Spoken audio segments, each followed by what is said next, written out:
அப்பாடா, இப்பதாண்டி மனசுக்கு திருப்தியா இருக்கு. சரி, ஒரு நிமிஷம் இரு என்று சூடாக பாலை காய்ச்சி அதை கிளாஸில் ஊற்றி கொடுத்தவர், போய் மாப்பிளைக்கு கொடு. ஏன், உங்க மாப்பிளைக்கு மட்டும்தான் குடிக்கணுமா? எனக்கெல்லாம் இல்லையா? அதெல்லாம் உனக்கு புரியாது. இத மட்டும் எடுத்துட்டு போய் நீ மாப்பிள்ளை கிட்ட கொடு, மிச்சதெல்லாம் அவர் பாத்துக்குவார். என்ன இந்த அம்மா ஒரு மாதிரி வித்தியாசமா பேசுறாங்க என்றவள் தலையில் அடித்துக்கொண்டு அந்த பால் கிளாஸோடு தன்னுடைய அறைக்குள் நுழைந்து கதவை சாத்தினாள். பிறகு திரும்பி விஸ்வாவை பார்க்க அவன் பெட்ஷீட்டை நன்றாக இழுத்தி போர்த்தி கொண்டு தூங்கிக் கொண்டிருந்தான். அதை பார்த்தவளுக்கு மிகவும் அதிர்ச்சியாக போய்விட்டது. என்ன இந்த மனுஷன் இவ்வளவு சீக்கிரம் படுத்துட்டாரு? என்னென்னமோ சொல்லிட்டு இருந்தாரு, எல்லாம் சும்மா புருடாவா என்றவள் பால் கிளாஸை எடுத்துக்கொண்டு டேபிளில் வைத்துவிட்டு விஸ்வா விஸ்வா என்று எழுப்ப, ஆனா அவனிடமிருந்து ஒரு அசைவும் இல்லை. என்ன இவரு நல்லா தூங்கிட்டாரா? சரி, டயர்டா இருக்கும் போல இருக்கு என்று நினைத்தவள் பின்பு லைட்டை ஆஃப் செய்து விட்டு வந்து படுத்ததும் பட்டென்று அவள் மீது பாய்ந்தவன், என்னை ஏமாத்தலான்னு பிளான் பண்றியாடி? என்ன விஸ்வா, நீங்க இன்னும் தூங்கலையா? தூங்கிட்டீங்கன்னு தானே நான் நினைச்சேன். அது எப்படி நீ வரதுக்குள்ள நான் தூங்குவேன்? உனக்காகத்தான் இவ்வளவு நேரம் வெயிட் பண்றேன் என்று அவன் கூறியதும், அப்புறம் எதுக்கு இப்படி நடிச்சுக்கிட்டு இருந்தீங்க? சும்மா உன்னை ஏமாத்துறதுக்காக. சரி, என்ன பால் எடுத்துட்டு வந்து டேபிள் மேலேயே வச்சுட்டு எனக்கு கொடுக்கவே இல்லையே? நீங்க தான் தூங்கிட்டீங்கல்ல, அதான் கொடுக்கல. அதெல்லாம் முடியாது, எனக்கு இப்ப வேணும். என்ன விஸ்வா நீங்க விளையாடுறீங்க? சரி, ஒரு நிமிஷம் இருங்க என்று எழுந்தவள் லைட்டை போட்டு விட்டு அந்த பால் கிளாஸை எடுத்து அவன் கையில் கொடுக்கவும், அதை வாங்கி ஒரு வாய் குடித்தவன், உனக்கு எங்கடி? எங்க இந்த வீட்டுல பெத்த பொண்ணுக்கு மரியாதையே இல்ல, மாப்பிள்ளையத்தான் விழுந்து விழுந்து கவனிக்கிறாங்க. என்ன சொல்ற? ஆமா, எங்க அம்மா கிட்ட, ஏமா எனக்கெல்லாம் பால் இல்லையா, உங்க மாப்பிள்ளைக்கு மட்டும்தான் குடுப்பீங்களான்னு கேட்டதுக்கு, இந்த பால் கிளாஸ கொண்டு போய் நீ மாப்பிள்ளை கிட்ட கொடு, மீதி எல்லாத்தையும் அவர் பாத்துக்குவார்னு சொல்லி அனுப்பிட்டாங்க. என்ன கொடுமடா இது என்று தலையில் கை வைத்து விட்டு மெத்தையில் அமரவும் அவனுக்குள் ஒரு ஸ்பார்க் அடித்தது. தன் மாமியார் சொன்ன விஷயம் இப்பொழுது அவனுக்கு புரிந்துவிட, ஹே கவி, உண்மையாலுமே அத்தை சரியான ஆளுதான். எப்படி இமேஜின் பண்ணி சொல்லியிருக்காங்க பாரு. என்ன விஸ்வா, எனக்கு ஒண்ணுமே புரியல. இந்த விஷயத்துல நீ இன்னும் எல்கேஜி குழந்தை தாண்டி, அதுக்கெல்லாம் நீ சரிப்பட்டு வரமாட்ட. பேசாம அத்தை கிட்ட இந்த மாதிரி நிறைய டிப்ஸ் எல்லாம் கேட்டு வச்சுக்கோ. எதுக்கு? என்ன கவுக்கிறதுக்கு தான், வேற எதுக்கு? போங்க விஸ்வா, நானே எனக்கு பால் கொடுக்காம விட்டுட்டாங்களேன்னு கடுப்புல இருக்கேன், நீங்க வேற. ஐயோ, இவளை வச்சுக்கிட்டு ஒண்ணுமே பண்ண முடியாது என்றவன் அந்த பாலை எடுத்து ஒரு முடக்கு குடித்து விட்டு அவளை இழுத்து தன் உதட்டை பொறுத்தவும் மொத்த பாலும் அவள் வாய்க்குள் சென்று விட்டது. அதில் ஒரு நிமிடம் அதிர்ந்தவள், விஸ்வா என்ன பண்ணிக்கிட்டு இருக்கீங்க? உங்க அம்மா சொன்னதோட அர்த்தம் இதுதான், புரியுதா இல்லையா? அடப்பாவிகளா, எப்படி எல்லாம் யோசிக்கிறாங்க. வர வர இந்த அம்மா ரொம்ப மோசமாகிட்டே போகுது. அவங்க எல்லாம் கரெக்டா தான் இருக்காங்க, நீதான் இன்னும் பழைய பஞ்சாங்கமா இருக்க. அடப்போங்க விஸ்வா. அப்புறம் அம்மா இன்னொரு விஷயம் கூட என்கிட்ட கேட்டாங்க என்றதும் மீதி இருந்த பாலை குடித்து விட்டு, என்ன விஷயம்டி என்று கேட்க, இல்ல நமக்கு கல்யாணம் பண்ணி ரொம்ப நாள் ஆயிடுச்சுல்ல, அதான் நம்ம 2 பேரும் சந்தோஷமா தான் இருக்கமா, இல்ல குழந்தை இப்போதைக்கு வேண்டாம்னு ஏதாவது தள்ளி போட்டு இருக்கமா அப்படின்னு தான் கேட்டாங்க. ஏண்டி திடீர்னு அத்தை இப்படி ஒரு கேள்வி கேட்டாங்க? கல்யாணம் ஆகி நிறைய மாசம் ஆயிடுச்சுல்ல, அதான் கேக்குறாங்க. நீ சொல்ல வேண்டியது தானே, அதெல்லாம் நாங்க சந்தோஷமா தான் இருக்கோம், எந்த பிளானும் பண்ணல, கடவுள் கொடுக்கும் போது எங்களுக்கு கிடைக்கும்னு. அதத்தான் இவ்வளவு நேரமும் சொல்லிட்டு வந்தேன். அத கேட்டதுக்கு அப்புறம் தான் அம்மாவுக்கும் கொஞ்சம் சந்தோஷம்தான். அதுக்கப்புறம் தான் இந்த பால் கிளாஸை என் கையில கொடுத்து இந்த விஷயத்த சொன்னாங்க என்றதும் மீண்டும் அவனுக்கு ஸ்பார்க் அடிக்க, அத்தை எவ்வளோ பெரிய விஷயத்த இவ்வளவு சிம்பிளா சொல்லி முடிச்சிருக்காங்க தெரியுமா? என்ன சொல்லிருக்காங்க? சீக்கிரம் என்ன பாட்டியாக்குங்க மாப்பிள்ளன்னு சொல்லாம சொல்லிருக்காங்கடி என்றவன் லைஃபை ஆஃப் செய்து விட்டு அவள் மேல் பாய, என்ன விஸ்வா கொஞ்சம் ஸ்லோவா தான் இருங்களேன். இல்ல முடியாது, இதுக்கு மேல என்னால முடியவே முடியாது என்று கூறியவன் ஆரம்பத்தில் வேகமாக இருந்தாலும் போக போக நிதானமாக அவனுடைய கூடல் அழகாக நடந்து கொண்டிருந்தது. இப்படியே ஒரு வாரம் முடிந்துவிட விஸ்வாவும் கவிதாவும் அவர்கள் வீட்டிலிருந்து புறப்பட்டனர். மாப்ள, இதே மாதிரி கவியை அடிக்கடி கூட்டிட்டு வாங்க. கண்டிப்பா வரேன் அத்தை, நீங்க கவலையே படாதீங்க. எதா இருந்தாலும் எனக்கு போன் பண்ணுங்க, சரியா? சரி, பிரசாந்த் எப்ப வருவான்? இன்னைக்கு நைட்டு வந்துருவான் மாப்ள. ஓகே அத்தை, அப்போ நான் அப்புறமா வந்து பாக்குறேன்னு சொல்லுங்க. இப்ப நாங்க கிளம்புறோம். ஏன்னா கவிய வீட்டுல விட்டுட்டு நான் ஆபீஸ்க்கு கிளம்பணும். ஓகே மாப்ள, புரியுது என்றவர்கள் வாசல் வரை வந்து அவர்களை வழி அனுப்ப இருவரும் சந்தோஷமாக விடைபெற்று சென்றனர். வீட்டிற்கு சென்ற கவிதாவை பிரியங்காவும் கௌசல்யாவும் பிடித்துக் கொண்டனர். கவி, ஒரு வாரம் உங்க வீட்டுல போய் இருந்துட்டு வந்த, அதெல்லாம் சரிதான். ஆனா ஒரு போன் பண்ணியாவது எங்களை விசாரிச்சிருப்பியா? அந்த அளவுக்கு பிஸி ஆயிட்டல்ல என்று பிரியங்கா கேட்க, உடனே கௌசல்யாவும், ஆமா கவி, அட்லீஸ்ட் எனக்காவது ஒரு போன் பண்ணி என்ன ஏதுன்னு கேப்பன்னு நினைச்சேன். அப்படி இல்ல அத்தை, அம்மா அப்பா கூட இருந்ததுல. புரியுது புரியுது. சரி, நீங்க சந்தோஷமா இருந்தீங்கல்ல, எனக்கு அதுவே போதும். அப்புறம் நாளையில இருந்து காலேஜ் ஸ்டார்ட் ஆகுதா? ஆமா அத்தை, நாளையில இருந்து ரெகுலரா காலேஜ் போகணும். சரிம்மா. அப்புறம் சம்மதி போன் பண்ணியிருந்தாங்க.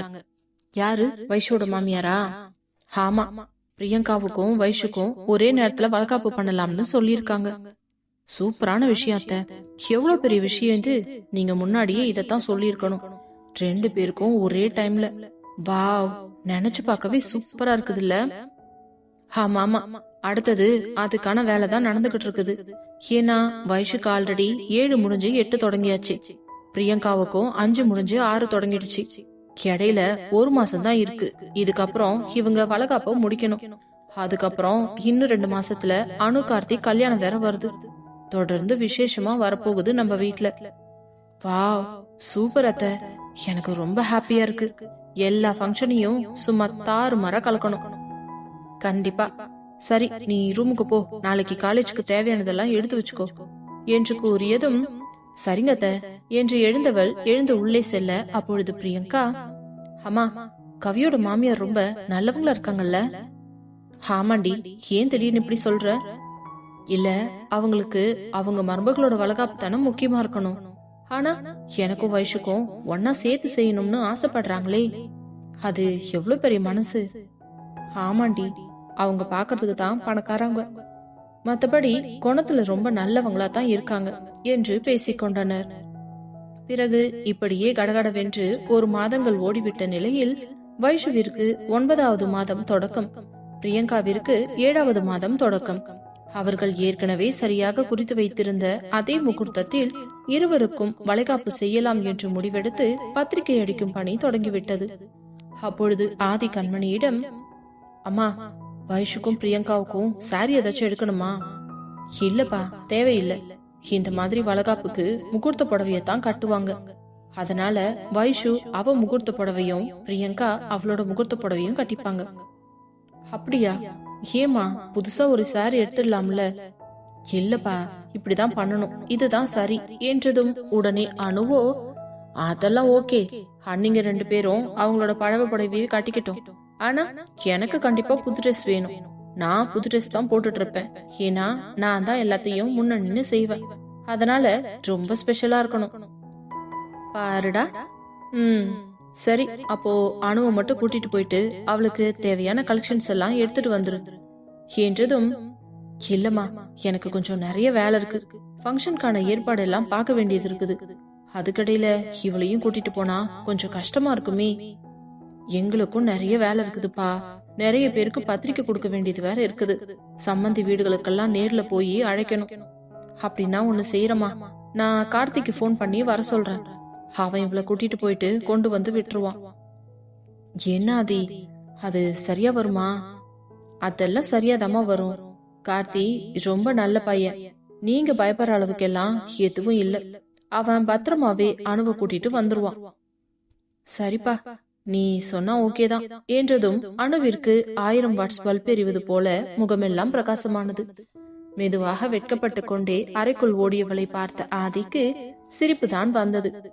ஏனென்றால் அவன் இவர்களை மிகவும் க்ளோஸாக வாட்ச் செய்ததை வைத்து பார்த்தால் இருவருமே மிகவும் கோப்பாகத்தான் இருக்கிறார்கள். அதனால் இருவர் மீதும் இப்பொழுது அவனுக்கு முழு நம்பிக்கையே வந்துவிட்டது. இதற்கு மேலும் அவர்களை இறுக்கி பிடித்து வைத்தால் சரிவராது என்று நினைத்தவன் அவர்களை ஃப்ரீயாக விடலாம் என்று முடிவெடுத்துதான் இதை கூறினான். அதில் யாருக்கு சந்தோஷமோ இல்லையோ, அணுவுக்கு பயங்கர சந்தோஷம். பிறகு ஆதி கண்மணியிடம் கூறிவிட்டு ஆபீஸ் புறப்பட்டவன் காரில் செல்லும் பொழுதே கார்த்திக்கு போன் செய்தான். ஆதியிடமிருந்து போன் வரவும் அதை வேகமாக எடுத்த கார்த்திக், ஆதி சொல்லுங்க, என்ன விஷயம்? கார்த்தி, எனக்கு ஒரு ஹெல்ப் பண்றியா? என்ன உதவி அது இதுன்னு என்ன செய்யணும்னு சொல்லுங்க. சரி, ஓகே. அணுக்கு கொஞ்சம் ஷாப்பிங் பண்ற வேலை இருக்கான். ஃபங்க்ஷன் வருது இல்ல? என்ன ஃபங்க்ஷன்? அடப்பாவி, வைஷுக்கும் பிரியங்காவுக்கும் வளகாப்பு வைக்க போற ஃபங்க்ஷன் வருது இல்ல? ஓ சாரி ஆதி, நான் தான் ஏதோ ஒரு டென்ஷன்ல மறந்துட்டேன். மறப்படா மறப்ப. சரி, நீ அணுவை எப்ப ஷாப்பிங் கூட்டிட்டு போற? அவளுக்கு ஏதோ கொஞ்சம் திங்ஸ் எல்லாம் பர்ச்சேஸ் பண்ண வேண்டியது இருக்குதா. என்ன ஆதி சொல்றீங்க? நிஜமாலுமே நான் தான் கூட்டிட்டு போக போறேனா? இது என்ன கேள்வி? உன் பொண்டாட்டிய நீ தானே கூட்டிட்டு போகணும் என்றதும் அவனுக்குள் ஏதோ ஒன்று இனம் புரியாமல் பரவியது. பொண்டாட்டி என்ற வார்த்தையை கேட்டவுடனேயே அவனுக்கு உள்ளமெல்லாம் குளிர்ந்து போனது. ஆதி, நீங்க சொல்லி நான் கேட்காம இருப்பேனா? நான் கூட்டிட்டு போறேன். எப்ப கூட்டிட்டு போகணும்? ஃபங்க்ஷனுக்கு டைம் இல்ல கார்த்தி. சோ இன்னைக்கு நீ கூட்டிட்டு போறியா? சரி, அப்போ அணுவை கிளம்பி வர சொல்றீங்களா? அதெல்லாம் முடியாது. வீட்டுக்கு போயிட்டு அணுவை கூட்டிட்டு போ. நான் ஆல்ரெடி அம்மா கிட்ட சொல்லிட்டேன். சரி, அப்போ நான் கிளம்புறேன். சரி, நானும் வச்சிடுறேன் என்றவன் போனை வைக்கவும் கார்த்தி அவனது அறைக்குள்ளேயே ஒரு குத்தாட்டத்தை போட்டான். இன்று அணுவுடன் ஒரு நாள் முழுவதும் செலவிட வேண்டும் என்று முடிவு செய்தவன் அவளுடன் எங்கே எல்லாம் செல்லலாம் என்று ஒரு கணக்கை போட்டு வைத்திருந்தான். அதே நேரம் அணுவும் கார்த்தியுடன் சேர்ந்து எங்கெல்லாம் ஷாப்பிங் செல்ல வேண்டும், என்னென்ன பொருட்கள் எல்லாம் வாங்க வேண்டும் என்று அவளும் ஒரு பெரிய லிஸ்டை எடுத்து முடித்தாள்.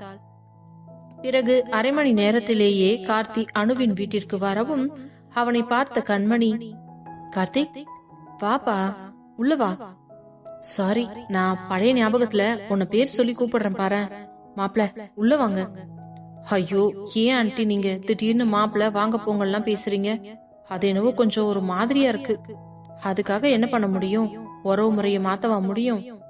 இல்ல, அப்படி சொல்லல. நீங்க எப்பவும் போல கார்த்திக்னே கூப்பிடுங்களேன். அதெல்லாம் இனிமே செட் ஆகாது. பாக்குறவங்க தப்பா பேசுவாங்க. என்னதான் வயசுல சின்ன பையனா இருந்தாலும் உறவு முறையில நீங்க எங்களோட மாப்பிள, ஒரே ஒரு மாப்பிள, வீட்டுக்கு வந்த மாப்பிளைய இப்படி மரியாதை இல்லாம பேசினா நல்லா இருக்காது. சரி, நீங்க ஃபர்ஸ்ட் உட்காருங்க. ஆண்டி, அணுவை ஷாப்பிங் கூட்டிட்டு போகணும்னு ஆதி சொன்னாரு. என்கிட்டயும் சொல்லிட்டு தான் போனான். ஒரு நிமிஷம் இருங்க என்றவர் அனு என்று அழைக்க அவளும் எழுந்து வேகமாக வெளியே வந்து, என்ன பெரியம்மா கூப்பிட்டீங்களா என்றதும் அப்பொழுதுதான் அங்கு அமர்ந்திருந்த கார்த்தியை பார்த்தவளுக்கு கண்கள் எல்லாம் பரவசமாக ஒரு நிமிடம் அதில் தடுமாறி இருந்தவள் பட்டென்று நினைவு வந்து கண்மணியிடம், சொல்லுங்க பெரியம்மா. என்னன்னு? மாப்பிள்ள வந்திருக்காரு, அவரை வாங்கன்னு ஒரு வார்த்தை கூப்பிட மாட்டியா? சாரி பெரியம்மா. கார்த்தி வா, எப்ப வந்த? என்னன்னு பேர் சொல்லி பேசுற? என்ன பெரியம்மா, பேர் சொல்லி பேசுறதுனால என்ன இருக்கு? பேர் சொல்லி பேசுறதால ஒண்ணும் இல்ல. அட்லீஸ்ட் நீங்க வாங்க போங்கனாவது மரியாதை கொடுக்கலாம்ல. எங்க 2 பேருக்கும் ஒரே வயசு தானே. நான் இவ்வளவு நாள் இப்படித்தானே கூட்டுக்கிட்டு இருந்தேன். இவ்வளவு நாள் எப்படியோ, இன்னும் ஒரு மாசத்துல கல்யாணம் நடக்க போகுது. இப்ப இருந்தே கூப்பிட்டு பழகிக்கோ, அப்பதான் சரியா இருக்கும். மத்தவங்க முன்னாடி போய் நீ இப்படி கூப்பிட்டினா அது நம்ம குடும்பத்துக்கும் அசிங்கம், மாப்பிள்ள குடும்பத்துக்கும் அசிங்கம் என்றதும் வேறு வழி இல்லாமல், சரிங்க பெரியம்மா என்று மெதுவாக தலையை ஆட்ட, சரி இருங்க மாப்பிள்ள என்று வேகமாக கிச்சனுக்கு செல்ல அவள் கையை பிடித்து இழுத்து தன் அருகே அமர வைத்தவன், என்னனோ உன் முகமே வாடி போச்சு. இல்ல, பெரியம்மா சொன்னாங்கல்ல, அதான் யோசிச்சுட்டு இருந்தேன். வேணும்னா அவங்க முன்னாடி அவங்க மன திருப்திக்கு இப்படி கூப்பிட்டுக்கோ. அவங்க இல்லாத டைம்ல நீ எப்பவும் போலயே என்ன கார்த்தி வாடா போடான்னு சொல்லிக்க, ஓகேவா? ஓகே கார்த்தி. அதற்குள் ஜூஸ் எடுத்து கொண்டு வர பட்டென்று அவன் அருகில் இருந்து எழுந்தவள் திருதிருவென முழிக்க கார்த்தி கையில் ஜூஸை கொடுத்து விட்டு, சரியனோ, நான் மேல போய் உங்க அண்ணிக்கும் ஜூஸ் கொடுத்துட்டு வந்துடுறேன். நீங்க 2 பேரும் சீக்கிரமா போயிட்டு வந்துருங்க. மாப்பிள, அணுவ கொஞ்சம் பத்திரமா கூட்டிட்டு வந்துருங்க. சரிங்க ஆண்டி, கண்டிப்பா. அப்புறம் அனு, போகும்போது டிரைவர் அண்ணாவை கூப்பிட்டுக்கோ, கார்லயே போயிட்டு வந்துருங்க. ஏன் பெரியம்மா, நாங்க பைக்லயே போயிட்டு வந்துடுறோமே. இல்லம்மா, வெயில் எப்படி இருக்குதுன்னு பாரு. அதுவும் இல்லாம நிச்சயதார்த்தம் பண்ணதுக்கு அப்புறம் இப்படி பைக்ல போறதெல்லாம் சேஃப் கிடையாது. ஒரு நேரம் போல இருக்காது. கார்ல போறது தான் சேஃப்டி. இல்ல பெரியம்மா என்று இழுக்கவும், மாப்ள உங்களுக்கு கார் ஓட்ட தெரியுமா? தெரியும் ஆண்டி. நல்லதா போச்சு. அனு, நீ போயிட்டு டிரைவர் அண்ணா கிட்ட இருந்து சாவிய வாங்கிட்டு மாப்பிளைய வண்டி ஓட்ட சொல்லி பத்திரமா போயிட்டு வாங்க என்றதும் தான் அவளுக்கு சமாதானமாக இருந்தது. சரி என்று கூறிவிட்டு இருவரும் புறப்பட டிரைவரிடம் இருந்து சாவியை வாங்கிய கார்த்திக் ஸ்டைலாக அமர்ந்து காரை ஸ்டார்ட் செய்ய அவன் பக்கத்தில் வந்து அமர்ந்தவளுக்கு எவ்வளவு நாள் ஏக்கம் இது என்பது போலத்தான் இருந்தது. கார் புறப்பட்டதிலிருந்து அனு கார்த்தியை ஓரக்கண்ணால் பார்த்தபடியே ரசித்து கொண்டு வர ஒரு நிமிடத்திற்கு மேல் அவள் பார்வையை தாங்க முடியாதவனின் காது மடல் எல்லாம் சிவக்க ஆரம்பிக்க, ஏய் அனு, என்னடி பண்ற? ஏன் கார்த்தி, என்னாச்சு? எதுக்கு இப்படியே என்ன குறுக்குறுன்னு பார்த்து சைட் அடிச்சுட்டு வர? அவ்வளவு ஆசையா என் மேல உனக்கு? இது என்ன வம்பா இருக்கு? என் கார்த்தியே நான் பாக்குறேன், இதுல உங்களுக்கு என்ன பிரச்சனை? இதே மாதிரி நான் திரும்பி உன்னை பார்த்தேன், உன்னால நிச்சயமா தாங்க முடியாது. நீ என்ன வேணாலும் பண்ணிக்கோ, நான் இன்னைக்கு உன்னை பார்க்கதான் செய்வேன் என்று கன்னத்தில் கை வைத்துக் கொண்டு அவனை பார்த்து கொண்டிருக்க, ஓரமாக வண்டியை நிறுத்தியவன் பட்டென்று அவளை இழுத்து அவள் நெற்றியில் ஒரு முத்தம் கொடுத்து விட்டு, ஹனு, நீ என்ன ரொம்ப சோதிக்கிறடி. எனக்கு ஒரு அளவுக்கு தான் கண்ட்ரோல் இருக்கும். நீ இப்படியே பண்ணிக்கிட்டு இருந்தினா அப்புறம் ஏதாவது ஆயிடும். அதுக்கு நான் பொறுப்பாக்க மாட்டேன் சொல்லிட்டேன். என்ன கார்த்தி இப்படி எல்லாம் பேசுற? சரி சரி, நான் எதுவும் பார்க்கல. நீ ரோட்டை பார்த்து வண்டியை ஓட்டு. குட், அப்படி இருக்கணும். அதை விட்டுட்டு உசுப்பேத்துற மனுஷன என்றவன் மீண்டும் வண்டியை ஸ்டார்ட் பண்ணி புறப்பட்டு செல்ல, நேராக ஒரு ஷாப்பிங் மாலுக்கு சென்று நின்றவர்கள் ஃபங்க்ஷனுக்கு தேவையான அனைத்து ஆடைகள், நகைகள் அனைத்தையும் ஷாப்பிங் செய்து முடித்துவிட்டு அங்கிருந்த ஃபுட் கோர்ட் சென்று அமர்ந்தார்கள் சாப்பிடுவதற்காக.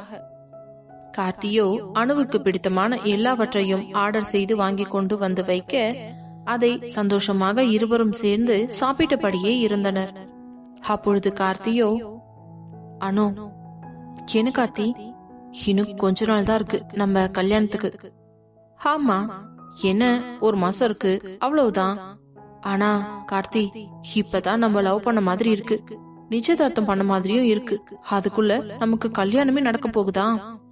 ஆமாண்டி, உனக்கு இது ரொம்ப ஃபாஸ்டா போற மாதிரி ஃபீல் ஆகுதா? ஆமாண்டா, ஆனா எனக்கு அப்படி இல்ல அனு. எப்போ உனக்கு எனக்கும் நிச்சயதார்த்தம் ஆச்சோ அப்பத்துல இருந்து நீ எனக்கு உரிமையானவளா தெரியற. உன்னை பிரிஞ்சிருக்கிறது எனக்கு ரொம்ப கஷ்டமா தான் இருக்குது. அதுக்கு என்ன பண்றது? கல்யாணத்துக்கு முன்னாடி உங்க வீட்டுல வந்து உட்காந்துக்க முடியுமா? யார் உன்னை வர வேண்டாம்னு சொன்னாங்க? நீ தாராளமா வரலாம்ல. என்ன கார்த்தி பேசுற? கல்யாணத்துக்கு முன்னாடி யாராச்சும் அந்த மாதிரி வருவாங்களா? நான் வர்றத அத்தை மாமாவும் தான் விரும்புவாங்களா? நீ இருக்க பாரு என்றதும் அவள் இடையே கையை இழுத்து தனது கைக்குள் வைத்துக் கொண்டவன், அனு, நிஜமாலுமே உனக்கு எனக்கும் கல்யாணம்னு சொன்னா யாருமே நம்ப மாட்டாங்கடி.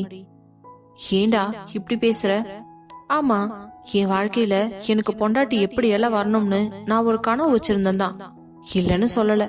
ஆனா அதுவே டபுள் மடங்கு இல்ல ட்ரிபிள் மடங்கு அதிகமா எனக்கு கிடைக்க போகும் போது நான் ரொம்பவே சந்தோஷமா இருக்கேன் தெரியுமா? அழகுல என்ன இருக்கு கார்த்தி? நீ காலம் ஃபுல்லா என்ன காதலிச்சுட்டே சந்தோஷமா பாத்துக்கிட்டேன்னா அதை விட எனக்கு வேற என்ன வேணும் சொல்லு? அதுவும் இல்லாம என் புருஷனுக்கு என்ன குறைச்சல் என்றதும் ஒரு நிமிடம் அவனுக்கு தூக்கி வாரி போட்டது. கண்கள் விரிந்தபடியே அவளை பார்த்தவன், என்ன சொன்ன? இன்னொரு வாட்டி சொல்லு. என் புருஷனுக்கு என்ன குறைச்சல்னு கேட்டேன். என்னடி திடீர்னு புருஷன்னு சொல்லிட்ட? ஆமா, நிச்சயம் ஆனாலே அரை பொண்டாட்டின்னு சொல்றாங்கல்ல, அப்ப நீங்க எனக்கு புருஷன் தானே. இன்னும் ஒரு மாசத்துல முழு புருஷனாவே ஆக போறீங்க. அதுல என்ன இருக்கு? என்னடி திடீர்னு மரியாதையெல்லாம் கொடுக்கற, நீங்க வாங்க போங்கன்னு? அதான் பெரியம்மா சொன்னாங்கல்ல. அது மத்தவங்க முன்னாடிதான் சொன்னாங்க. நீயும் நானும் தனியா இருக்கும்போது நீ என்ன வாடா போடான்னு பேசுறது தான் எனக்கு ரொம்ப பிடிச்சிருக்கு. அத மட்டும் தயவு செஞ்சு யாருக்காகவும் மாத்திக்காதடி பிளீஸ் என்றதும் அவனை பார்த்து கண்கள் உருக ரசித்துக் கொண்டிருந்தவளுக்கு இப்படி ஒரு கணவன் கிடைக்க தான் எவ்வளவு கொடுத்து வைத்திருக்க வேண்டும் என்று நினைத்து சந்தோஷப்பட்டாள். அதே நேரம் ஷாப்பிங் எல்லாம் மதியம் 3 மணிக்குள் முடித்து விட்டார்கள். இப்போ கீழே பார்க்கிங் வந்து காரை எடுத்துக்கொண்டு புறப்பட, கார்த்தி, இப்போ உடனே வீட்டுக்கு போக வேண்டாம். அப்புறம் வேற எங்க போகணும்? அப்படியே கூட்டிட்டு போட எங்கேயாச்சும், இல்லனா எங்கேயாச்சும் ஒரு ஓரமா காரை பார்க் பண்ணு. நம்ம கொஞ்ச நேரம் தனியா டைம் ஸ்பெண்ட் பண்ணிக்கலாம். இப்பெல்லாம் காலேஜ்லயும் உனக்கு எனக்கும் நிச்சயதார்த்தம் ஆனதுல இருந்து என்னால ஃப்ரீயாவே பேச முடியல, பழகவும் முடியல. நிச்சயத்துக்கு அப்புறம் நீயும் நானும் சுத்தமா வெளியிலயும் போறதில்ல. எனக்கு உன் கூட இப்படியே கொஞ்ச நேரம் டைம் ஸ்பெண்ட் பண்ணணும்னு ஆசையா இருக்குதுடா என்றதும் ஒரு மரத்தடி நிழலாக பார்த்து காரை ஓரமாக பார்க் செய்தவன் அவளை இழுத்து தன் அருகே அமர வைத்து அவள் தோளில் கையை போட்டு, அனு, உண்மையிலேயே இப்படி பேசும்போது எனக்கு ரொம்ப சந்தோஷமா இருக்குடி. ஆனா இப்போ இங்கிருந்து உன்னை பிரிஞ்சு போனேன்னு வச்சுக்கோயேன், எனக்கு ரொம்ப வேதனையா இருக்கும். கார்த்தி, அதுக்கு என்ன பண்ண முடியும் சொல்லு என்று அவன் தோளில் மெதுவாக சாய்ந்து கொள்ள, அவன் உடலில் திடீரென்று ஏதோ ஒரு ரசாயன மாற்றம் எல்லாம் ஏற்பட ஆரம்பித்தது. கார்த்தி, ஏன் திடீர்னு ரொம்ப அமைதியாயிட்ட? இல்லடி, இப்படி திடீர்னு என் தோல்ல நீ சாயவும் என் உடம்புல என்னென்னவோ சேஞ்சஸ் ஆகுது. அப்படியா, என்ன சேஞ்சஸ் ஆகுது என்று அவன் தோளில் இருந்து எழாமலேயே கேட்டவளை பாவமாக பார்த்தவன், ஏண்டி உனக்கு எதுவும் தெரியாதா? எனக்கு எதுவும் தெரியாது, நீயே சொல்லு. சும்மா நடிக்காதடி.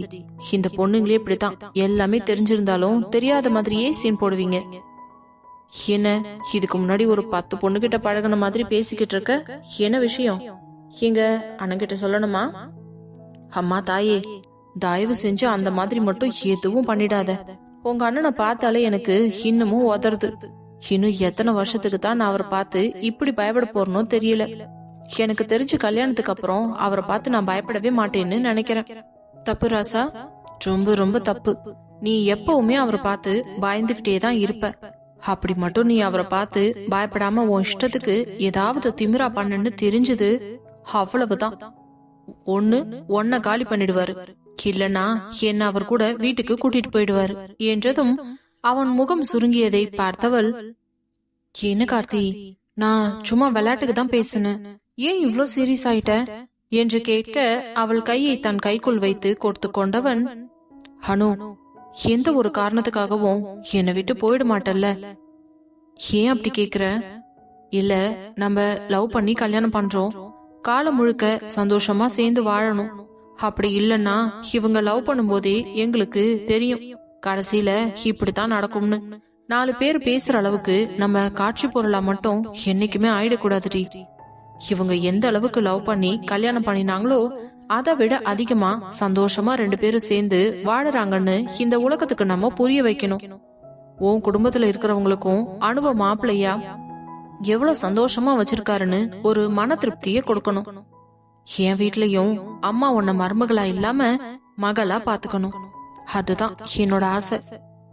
இது எல்லாமே கூடி சீக்கிரமே நடக்கும் கார்த்தி, நீ அத பத்தி ஒன்னும் கவலைப்படாத என்று கூறியவள் நீண்ட நேரமாக அவன் தோளிலேயே சாய்ந்து கொண்டிருக்க, ஒரு கட்டத்திற்கு மேல் அவனுக்கு என்ன செய்வது என்று தெரியவில்லை. அவளை எழுப்பவும் மனம் வரவில்லை. ஆனால் அவன் உடலிலிருந்து ஒரு சூடு பரவ தொடங்கியதும் என்ன செய்கிறோம் ஏது செய்கிறோம் என்று தெரியாமல் அப்படியே அவளது 2 தாடைகளையும் தன் கைகளில் ஏந்தியவன் அவள் கண்களை ஊடுருவ, அவளும் என்ன என்பது போல அவன் கண்களைத்தான் ஊடுருவி கொண்டிருந்தாள். அனு, என்னடா, பிளீஸ் டி, இப்ப ஒரே ஒரு முத்தம் மட்டும் கொடுக்கவா? டேய் வேண்டாம் சொல்லிட்டேன், பிளீஸ் டி, எனக்காக. என்ன கார்த்தி, இதெல்லாம் கல்யாணத்துக்கு அப்புறம் வச்சுக்கலாம்ல? ஏண்டி, ஒரே ஒரு முத்தம் என்னோட ஆசைக்காக, பிளீஸ். இல்ல கார்த்தி, வேணாண்டா, எனக்கு ரொம்ப பயமா இருக்குது என்று அவள் பேசி முடிக்கும் முன்னே அவளது உதட்டினை தன் உதட்டினால் கைது செய்திருந்தான். முத்தம் கொடுக்க ஆரம்பிக்கும் போது மிகவும் வன்மையாக அவளது உதட்டை தேடிக் கொண்டிருந்தவன் ஒரு கட்டத்திற்கு மேல் அவள் உயிரையே உறிஞ்சி எடுக்கும் வேலையை பார்த்து கொண்டிருந்தான். எவ்வளவு நேரம் சென்றதோ தெரியவில்லை. திடீரென்று ஏதோ ஒரு வண்டியின் ஹாரன் சத்தம் கேட்டவுடனேதான் தன் நிலைக்கு வந்தவர்கள் சட்டென்று ஒருவரையொருவர் பிரிந்து நகர்ந்து அமர்ந்தனர்.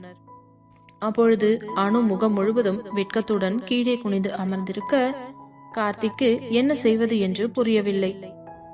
அனு, பிளீஸ் சாரிடி, என்ன தப்பா நினைச்சுக்காத, என்னால கண்ட்ரோல் பண்ண முடியாம தான் என்று அவன் ஏதோ சொல்ல வரும் பொழுதே அவன் வாயை தன் கைகளால் பொத்தியவள், ப்ளீஸ் கார்த்தி, இப்படி எல்லாம் பேசாத. 2 பேரும் விருப்பப்பட்டுதான் இத பண்ணியிருக்கோம். அதனால பழிய உண்மையில மட்டும் போட்டுக்காத, சரியா?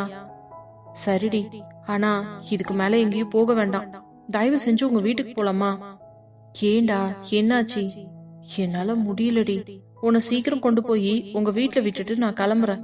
இன்னும் கொஞ்ச நேரம் உன் கூட நான் இருந்தேன்னா கூட என் மனநிலைமை ரொம்ப மாறிடும். அது உனக்கே பிரச்சனையாயிடும். ப்ளீஸ் என்ன புரிஞ்சுக்கோ ஏன் என்றதும் அவளும் வேறு வழி இல்லாமல், சரிடா, அப்போ வீட்டுக்கே போ என்று கூறியதுதான் தாமதம். வேகமாக காரை ஓட்டி கொண்டு வந்தவன் வீட்டில் அவளை இறக்கிவிட்டு அவள் ஷாப்பிங் செய்த பேக்கை எல்லாம் உள்ளே கொண்டு வந்து சோஃபாவில் வைத்தவன், சரியனோ, அப்ப நான் கிளம்புறேன். இருடா, பெரியம்மா கூப்பிடுறேன், சொல்லிட்டு போ. இல்ல, அவங்க ஏதாவது தூங்கிட்டு இருப்பாங்க, ஏன் டிஸ்டர்ப் பண்ணிக்கிட்டு? நீயே சொல்லிடு, நான் நைட் உனக்கு கால் பண்றேன். சரிடா, நீயும் வீட்டுக்கு போய் ரீச் ஆயிட்டு எனக்கு கால் பண்ணு. ஓகேடி, பாய் என்றவன் வேகமாக வெளியே சென்று பைக்கை எடுத்துக்கொண்டு புறப்பட்டான். வண்டியில் போகும் பொழுதெல்லாம் அவளுடன் நெருக்கமாக இருந்தது மட்டுமே அவனது சிந்தனையில் வந்து கொலையாய் கொன்று கொண்டிருந்தது. அப்படி இப்படி என்று அனைவருக்கும் பத்திரிகை வைக்கும் வேலை ஒரு வழியாக முடிந்துவிட்டது. வைஷுவின் வயிறும் பெரிதாக தாய்மையின் பூரிப்பில் இருந்த தன் மனைவியை பார்த்த ஆதிக்கு கர்வமாகவும் இருந்தது. இப்பொழுது வைஷுவின் வயிறு மிகவும் பெரியதாக ஆகிவிட்டது. இரட்டை குழந்தை என்பதால் எப்போதும் இருப்பதை விட இவளுக்கு பெரியதாக இருக்க அதை பார்ப்பவனுக்கு கொஞ்சம் பயமாகத்தான் இருந்தது. பிரசவம் என்பது மறுபிறவி என்று நிறைய பேர் சொல்ல கேள்விப்பட்டிருந்தவன் தன் மனைவியின் பிரசவத்தை நினைத்து இப்பொழுதே கலங்க தொடங்கிவிட்டான். வைஷு, ஏனாதி, நம்ம பசங்க நல்லாவே வளர்ந்துட்டாங்கடி. ஆமா, வர வர இவங்களோட சேட்டையும் அதிகமாயிடுச்சு. ஏண்டி அப்படி சொல்ற?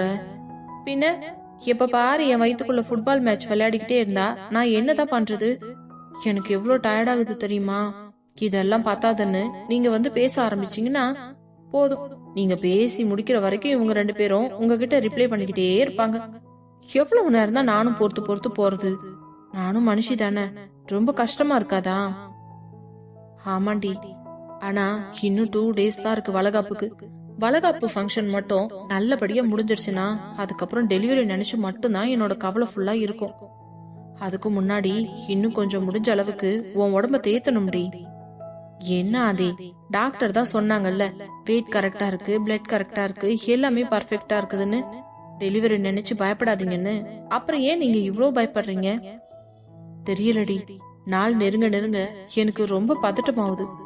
உனக்கும் நம்ம குழந்தைங்களுக்கும் எதுவும் ஆகாம நீங்க 3 பேரும் நல்லபடியா என்கிட்ட வந்து சேரணும், அதுதான் என்னோட ஆசை என்றதும் அவன் அருகே வந்து அவன் கையை இறுக்கமாக பிடித்தவள், ஆதி, நானும் சரி நம்ம குழந்தைங்களும் சரி எந்தவித சேதாரம் இல்லாம பத்திரமா உங்க கையில திரும்ப வந்து சேருவோம். நீங்க என்னையும் குழந்தையும் நினைச்சு ரொம்ப கவலைப்படாதீங்க என்று அவள் தெளிவாக கூறுவதை பார்த்தவனுக்கு கொஞ்சம் திடகாத்திரமாகத்தான் இருந்தது. இருந்தாலும் பிரசவத்தை நினைத்து பயந்து கொண்டுதான் இருந்தான். அப்படி இப்படி என்று இந்த 2 நாட்களும் கடகடவென்று ஓடி முடிக்க, நாளைக்கு வளைகாப்பு ஃபங்க்ஷன் என்ற நேரத்தில் இன்றைக்கு வீட்டில் அனைவரும் ஒன்று கூடிவிட்டனர்.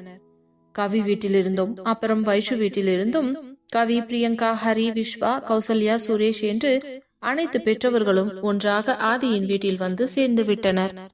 இது ஆதி எடுத்த முடிவு. ஃபங்க்ஷனுக்கு முதல் நாளே அனைவரும் இங்கே இருக்க வேண்டும் என்று. அதே போல கார்த்தியின் வீட்டிலும் அழைத்திருந்தார்கள். அனைவரும் ஒன்றாக சேர்ந்து முதல் நாளை மிகவும் சந்தோஷமாக கழித்துக் கொண்டிருக்க, ஒரு பக்கம் கார்த்தியும் அனுவும் அவர்கள் காதலை நன்றாக வளர்த்து கொண்டிருந்தனர். அன்று மதியமே பிரியங்காவிற்கும் வைஷாவிற்கும் மருதாணி போடும் பணி தொடங்கியது. இவர்களுடைய கணவர்களும் அருகிலேயே அமர்ந்து பார்த்து கொண்டிருக்க, தங்கள் மனைவியின் கையில் இருக்கும் மருதாணியை பார்த்து சந்தோஷப்பட்டு திருப்தி அடைந்து கொண்டார்கள். பிறகு அனு, கவிதா என்று அனைவரும் அவர்களுக்கு பிடித்த டிசைன்களில் எல்லாம் மருதாணி போட்டுக்கொண்டு முடிக்க, இரவு நேரம் வரை அனைவரும் ஜாலியாக பேசிக்கொண்டும் சிரித்து கொண்டும் இருந்தனர். அதே நேரம் ஆதியும் ஹரியும் அங்கு மண்டபத்தில் நடக்கும் அனைத்து வேலைகளையும் இங்கிருந்து போன் கால் மூலமே கேட்டு அறிந்து கொண்டிருந்தனர். அப்பொழுது போனில் ஆதி, எல்லாமே கரெக்ட் டைமுக்கு முடிஞ்சிருக்கணும், நான் வந்து ஃபங்க்ஷன் ஸ்டார்ட் ஆகிறதுக்கு முன்னாடியே காலையில பாப்பேன். அப்ப மட்டும் ரெடியா இல்லாம இருந்துச்சுன்னா உங்களை எல்லாம் என்ன பண்ணுவேன்னு தெரியாது என்று மிரட்டி கொண்டிருந்தான். அதை பார்த்த ஹரியோ போனை வாங்கி, ஓகே சார், நீங்க சீக்கிரம் எல்லாத்தையும் முடிச்சுட்டு கிளம்புங்க, நான் அப்புறம் கூப்பிடுறேன் என்று போனை கட் செய்தவன், ஏண்டா இவ்ளோ டென்ஷனா இருக்க? இல்லடா, எனக்கு கொஞ்சம் பதட்டமா இருக்கு. ஃபங்க்ஷன் எந்தவித பிரச்சனையும் இல்லாம நல்லபடியா முடியணும். நீ கவலைப்படாதடா மச்சான், நிச்சயமா நல்லபடியா தான் முடியும். அங்க பாரு, வைஷுவையும் பிரியங்காவையும் எவ்வளவு சந்தோஷமா இருக்காங்க. இன்னைக்கு எல்லாரும் சுத்தி இங்க இருக்கிறது எனக்கும் பார்க்க எவ்வளவு ஆசையா இருக்கு. நீ எப்படிடா இப்படி எல்லாம் யோசிக்கிற என்றதும் உடனே அனைவரையும் ஒரு முறை பார்த்த ஆதி, ஆமாண்டா, இப்போ கார்த்தி வீட்ல இருந்தும் வந்துட்டாங்க. அவங்கதான் கொஞ்சம் தயங்கி இருக்கிற மாதிரியே இருக்குது. ஆனா நம்ம வீட்டு ஆளுங்க அவங்களை இழுத்து உட்கார வச்சு பேசுறதுலயே அவங்களுக்கும் கொஞ்சம் இப்போ ஃப்ரீ ஆயிட்டே வர்ற மாதிரி தான் இருக்குது. நாளைக்கு ஃபங்க்ஷன்ல எல்லாரும் சேர்ந்து கலக்கு கலக்குன்னு கலக்கிடணும் என்று கூறவும், அதே நேரம் அங்கு வந்த விஸ்வா, டேய் மச்சான், இப்பதான் நான் மண்டபத்துக்கு போய் பாத்துட்டு வந்தேன். எல்லா வேலையும் ஜரூரா நடந்துட்டு இருக்குது, ஒரு பிரச்சனையும் இல்ல. அப்புறம் ஃப்ளவர்ஸ் எல்லாம் நைட்டு வந்துருமா, மார்னிங்குள்ள எல்லாத்தையுமே அரேஞ்ச் பண்ணிடுவேன்னு சொல்லிருக்காங்க. வாவ், சூப்பர் விஸ்வா, நீ செக் பண்ணிட்டு வந்துட்டியா? ஆமா, ஏன் தங்கச்சிங்க ஃபங்க்ஷன், நான் அப்படி விட முடியுமாடா? வாடா பொறுப்பான அண்ணனே, வா என்று அவன் தோளில் கையை போட்டு அழைத்துக் கொண்டு நண்பர்கள் மூவரும் சந்தோஷமாக சிரித்தபடியே வீட்டிற்குள் வந்தனர்.